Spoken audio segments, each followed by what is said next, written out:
നമസ്കാരം. പ്രവാസി മലയാളിയിലേക്ക് സ്വാഗതം. വിമാനയാത്ര ചെയ്യാൻ കൊതിക്കുന്ന പലരുമുണ്ട്. വിമാനയാത്ര പലർക്കും നൽകുന്ന അനുഭവങ്ങൾ പലതാകുന്നു. ചിലർക്കത് ആകാശം തൊടാനുള്ള ഒരു ആവേശം, മറ്റു ചിലർക്കാകട്ടെ ഉള്ളിൽ ഭയം നൽകുന്നതും. കൂടാതെ അത്ര ദൈർഘ്യമേറിയ വിമാനയാത്രകൾ പലപ്പോഴും എല്ലാവരും ആസ്വദിക്കണം എന്നൊന്നുമില്ല. എന്നാൽ അത് പരമാവധി 2 മിനിറ്റ് നേരത്തേക്കാണെങ്കിലോ അങ്ങനെ ഒരു വിമാനം ഇവിടെയുണ്ട്. ഗിന്നസ് വേൾഡ് റെക്കോർഡ് പ്രകാരം ലോകത്തിലെ തന്നെ ഏറ്റവും ചെറിയ ഷെഡ്യൂൾ എയർലൈൻ സർവീസാണ് ലോഗൻ എയർ. സ്കോട്ട്ലാൻഡിലെ പെയ്സ്ലിക്ക് സമീപമുള്ള ഗ്ലാസ്ഗോ എയർപോർട്ട് ആസ്ഥാനമാക്കി പ്രവർത്തിക്കുന്ന ഒരു സ്കോട്ടിഷ് പ്രാദേശിക എയർലൈനാണ് ലോഗൻ എയർ. യാത്രക്കാരുടെ എണ്ണവും വിമാനത്തിന്റെ വലിപ്പവും അനുസരിച്ച് യുകെയിലെ ഏറ്റവും വലിയ പ്രാദേശിക എയർലൈനാണിത്.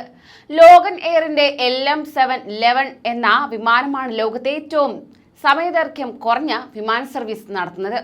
സ്കോട്ട്ലാൻഡിന്റെ വടക്ക് ഭാഗത്തുള്ള ഓക്നി ദ്വീപ് സമൂഹത്തിൽ ഉൾപ്പെടുന്ന വെസ്ട്രേ എന്ന ദ്വീപിൽ നിന്നും അടുത്തുള്ള പാപ്പ വെസ്ട്രേ എന്ന ദ്വീപിലേക്കാണ് ഈ സർവീസ് ഉള്ളത്. വെറും 1.7 മൈലാണ് ഈ വിമാനം പറക്കുന്ന ദൂരം.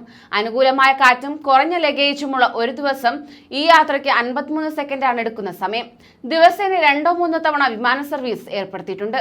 വെറും 80ഓളം ആളുകൾ മാത്രം വസിച്ചു വരുന്ന ഒരു കൊച്ചു ദ്വീപാണ് വെസ്ട്രേ. വേനൽക്കാലത്ത് ഇവിടേക്ക് നിരവധി വിനോദസഞ്ചാരികൾ എത്തുകയാണ്.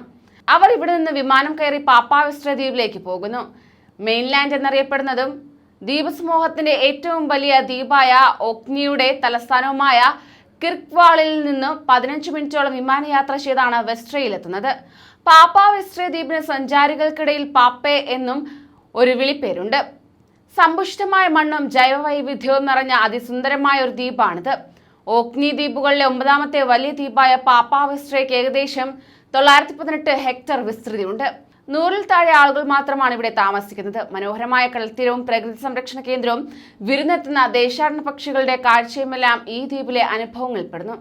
ചാൾസ് രണ്ടാമന്റെയും ജോർജ് മൂന്നാമന്റെയും ഭരണകാലത്തെ 30 ചെമ്പ് നാണയങ്ങൾ കണ്ടെത്തിയതിനാൽ ഈ ദ്വീപിന് ചരിത്ര പ്രാധാന്യവും ഏറെയാണ്. കൂടുതൽ വാർത്തകൾക്കായി ഈ ചാനൽ സബ്സ്ക്രൈബ് ചെയ്യൂ.